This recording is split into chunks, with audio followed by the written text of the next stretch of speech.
Você já parou para pensar que, de repente, você pode estar vivendo alguma coisa que nem acredita? Isso acontece quando fazemos sem perceber algo que na verdade nem existe, como, por exemplo, seguir uma pessoa que nem tem direção. Pode acreditar, muitas pessoas no mundo hoje passam por essa realidade, e você pode ser uma delas. Com o crescimento exponencial de ideologias que não têm pé nem cabeça, o ser humano segue firme muitas vezes pregando o caos para ser ouvido, apenas na esperança de suas fantasias sejam aceitas como verdade absoluta, mesmo pregando que a verdade absoluta não exista. É tão maligno o que estamos vivendo que venho através deste meio de comunicação trazer um pouco de clareza para os irmãos. Cuidado com o que você está assistindo. Isso tudo não é mera coincidência, isso é profético. E no momento desse vídeo, você pode estar sendo enganado. Porque se levantarão falsos cristãos e falsos profetas e farão sinais e prodígios para enganarem, se for possível, até os escolhidos. Marcos 13, versículo 22.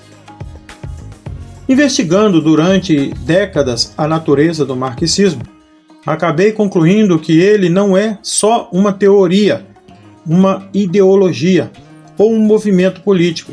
É uma cultura no sentido antropológico, num universo inteiro de crenças, símbolos, valores, instituições, poderes formais e informais, regras de conduta, padrões de discurso, hábitos conscientes e inconscientes e por aí vai.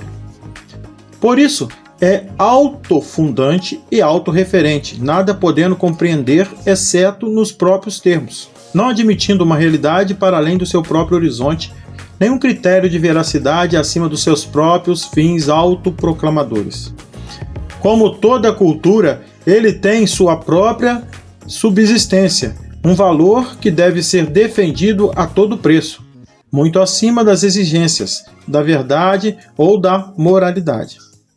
Pois ele constitui a totalidade da qual verdade, moralidade são elementos parciais, motivo pelo qual a pretensão de fazer-lhe cobranças em nome delas soa aos seus ouvidos como uma intolerável e absurda revolta das partes contra o todo, uma violação insensata da hierarquia ontológica.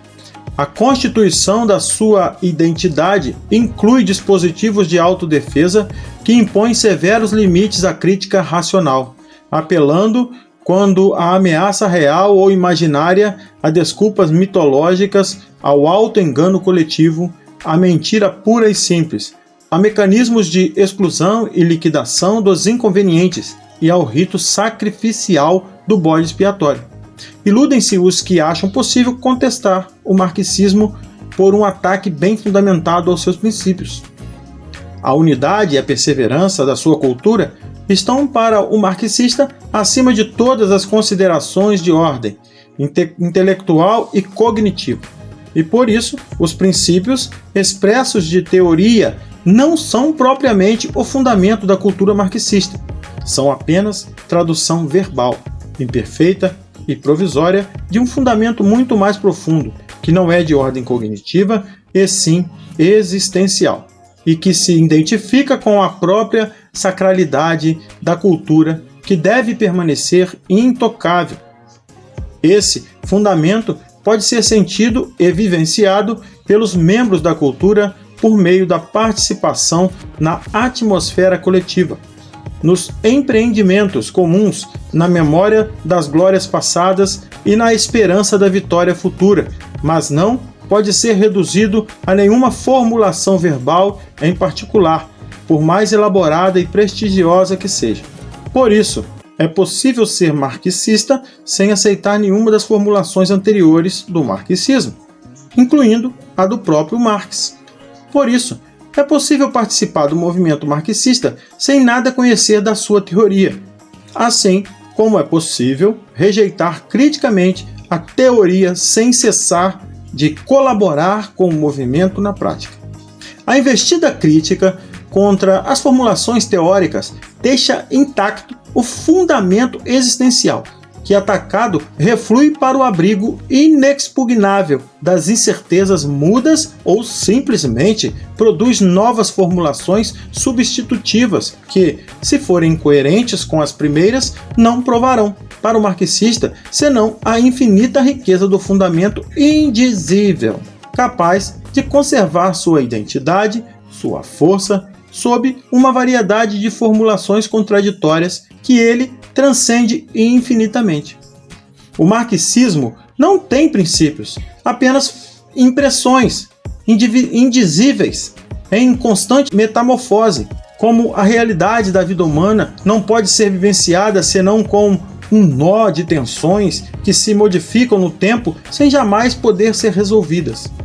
As contradições entre as várias formulações do marxismo farão dele uma perfeita imitação microcósmica da existência real, dentro da qual o marxista pode passar uma vida inteira imune às tentações de fora do sistema, com a vantagem adicional de que as de dentro estão de algum modo sob controle, atenuadas pela solidariedade interna do movimento e pelas esperanças compartilhadas.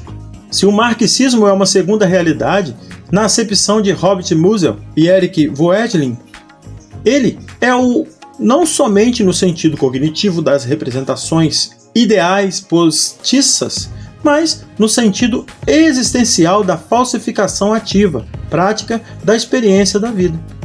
Por isso, qualquer povo submetido à influência dominante do marxismo passa a viver num espaço mental fechado, alheio à realidade do mundo externo. E assim, podemos perceber que essa casta da sociedade, que tem o marxismo como meio de princípios, está mais perdida em linguagem popular do que um cego em tiroteio. Pois, como seguir alguém que não tem direção? Sabemos que, se nos aprofundarmos um pouco mais, descobriremos que o fundador desse movimento, o chamado Karl Marx, nos mostra a fragilidade do movimento. Não podemos de maneira nenhuma esquecer que a riqueza é sinônimo de prosperidade, em todos os sentidos. E quem me acompanha aqui nas redes sociais sabe da minha visão, que é acompanhada de perto pelo próprio Deus, através de sua palavra. Ao contrário de homens como Karl Marx, que definitivamente não acreditam em Deus, uma coisa é certa: ou você acredita em Deus, ou acredita no marxismo. As duas coisas não são possíveis. De um lado, temos a confirmação de que, se você seguir um caminho sem vacilar, será bem-sucedido, que é o caso do Evangelho, a palavra de Deus.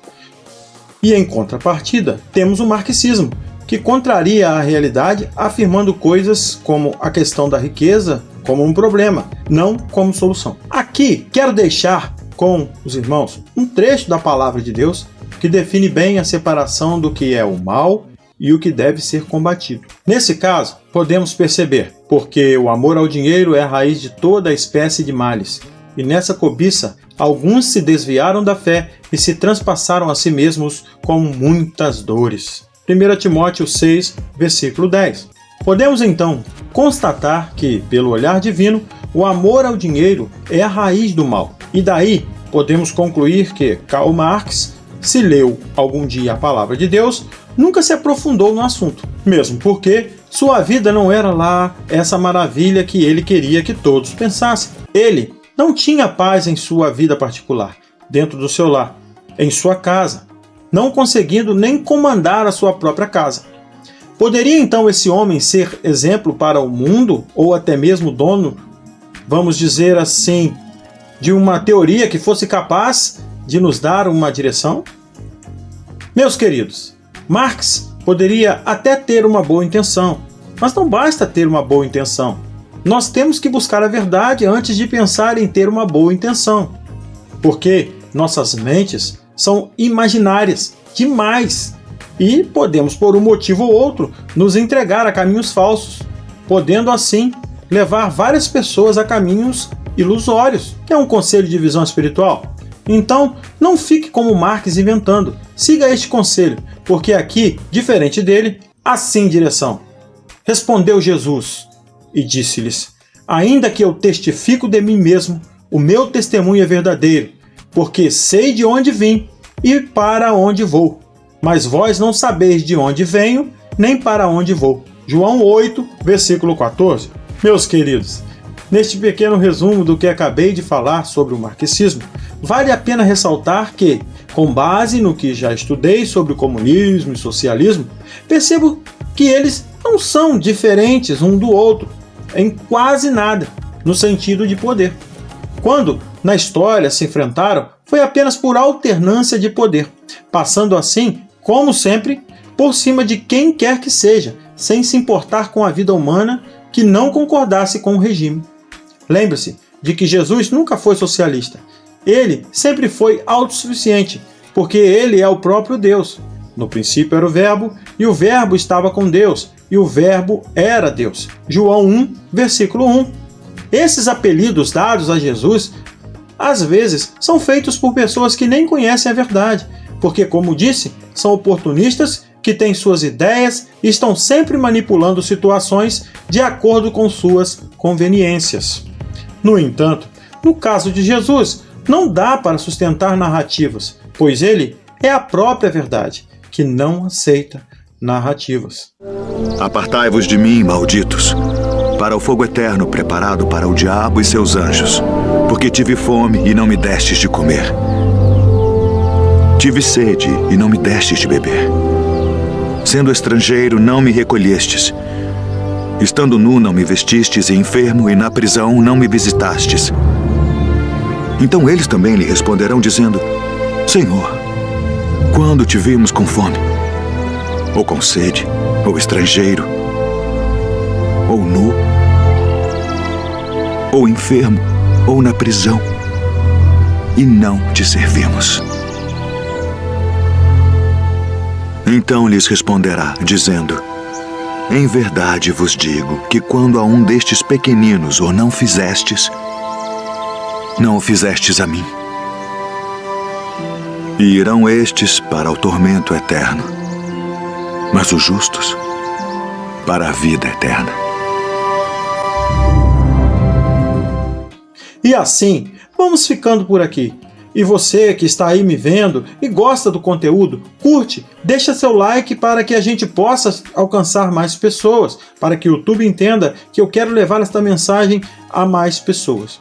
Eu também quero te pedir que aqui embaixo tem um link que te leva para o meu site. Lá no meu site você vai poder comprar várias coisas para o celular e me ajudar. Que você seja abençoado, como Deus também me abençoa. Porque sabemos que juntos podemos ser e seremos mais fortes. Que Deus nos abençoe. Até um próximo conteúdo, se Deus assim nos permitir. Tchau, fui!